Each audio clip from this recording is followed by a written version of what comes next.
So before we get into this award, I just wanted to have Al Steven come up here for a moment. Pete gave a great talk about our 77-78 team, and one of the greatest moments of that year was on the final night of the championship meet when we all came out onto the deck wearing this shirt, and Al will show you what it says on the back. It says, "Going for the one." And we all marched out onto the bulkhead of that pool, and in unison, we switched our shirts from this side to the other side, and he'll show you how that works. It takes any passion to do that. Oh, yeah.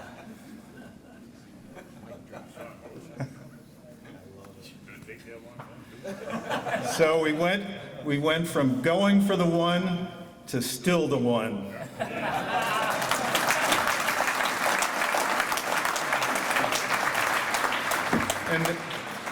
And then we all walked right in front of the Geneseo bench, which was our rival team, clapping like that. And then we got it done. So kudos to everybody for that. So anyway, we've talked a lot today about what swimmers did when they were here at Potsdam, and it's just amazing. But there's one swimmer who deserves special recognition, not only for what he did in college, but what he did after that. And I'm talking about my good friend Mike Tabor. He's the most remarkable person that I know. He was legally blind during our college years, and yet he still scored valuable points in the 200 butterfly in that year that we just talked about, which was really critical to us winning the SUNY championships. And on a team filled with amazing, hardworking athletes, morning practice, afternoon practice, crazy Christmas workouts, he could have been the hardest working person on the entire team. And so, Mike always talks about that 200 butterfly race where he came in 10th in the conference. He says that's his proudest swimming accomplishment. But he has gone on in the years since to do some amazing things in the sport of swimming. He became totally blind in his early 20s, but he just kept going. He had a lot of accomplishments. He set 3 world records at the U.S. Association for Blind Athletes World Championships in 1978. He was a 3-time finalist at the 1996 Paralympic Games in Atlanta, Georgia. He was a bronze medal winner in the 100-meter and 400-meter freestyle at the 1998 International Blind Sports Association World Championships. He set American records in the 800-meter and 1,500-meter freestyle at the 1999 Special Olympics. He has 6 Masters swimming top 10 rankings in his age group while competing in over 230 Masters swimming meets. And he's been a great teammate down there. And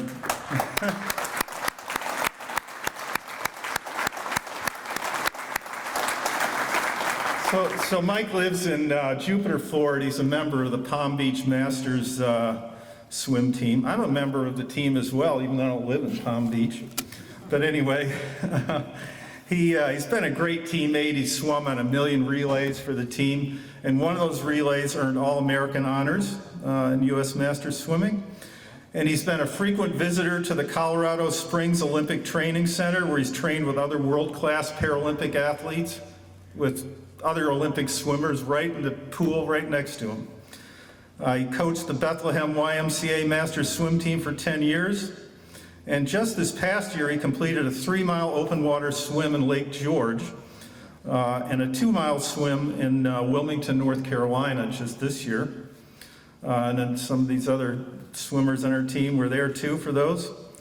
And most of his accomplishments came while he worked full-time for 37 years at the New York State Office of Information Technology Services. He received the Commissioner's Achievement Award from the New York State Office of Temporary and Disability Assistance in 1999. And through it all, Mike never considered himself disabled, and the full independent life he has lived is proof of that.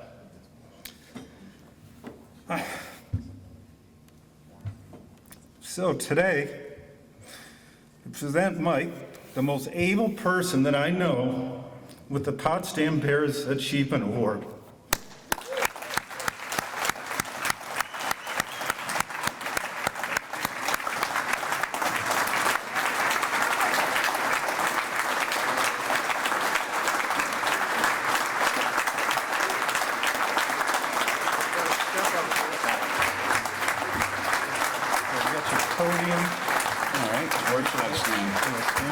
Vice Chair, again. Okay, great.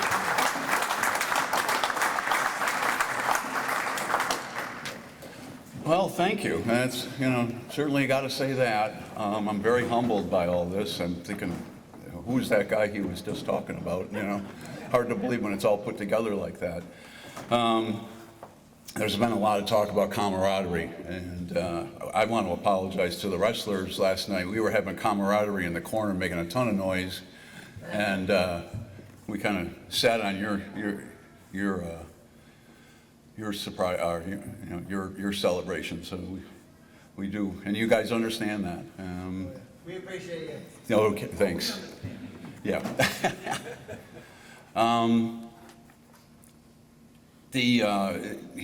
Al just mentioned, I always felt my biggest accomplishment was finishing in the money, scoring points at the conference championship, and that was the height of my, as far as I'm concerned, my swimming.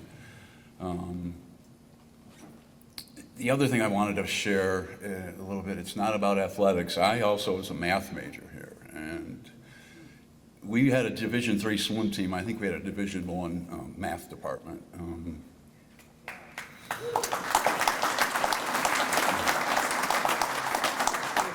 You mentioned that I worked in information technology, and the kind of pushing I got at the pool, I was also getting up, in professors' offices. And we had a number of professors who were doing research for the for the federal government. That math program used to reserve, or excuse me, there was colleges out there like University of Chicago, University of Michigan that would leave a seat open for Potsdam graduates. At least at one time they did. And then there's been a book that was written by the chairman, Dr. Stevens, called The Potsdam Method. And so just feeling a part of that program was tremendous. And I had a great experience here. There's no two ways about it. And, as far as the vision thing, they just roll into it. Those professors did, those coaches did. Weren't intimidated by having to, deal with a disability of sorts. So I remember end of my first semester junior year, Dr. Cataforis and Dr. Smith taking flare pens and writing in large on, my final exam for probability and statistics. That's the kind of things that they would do for you. So that's about all I really got to say, other than go Bears and go Bills.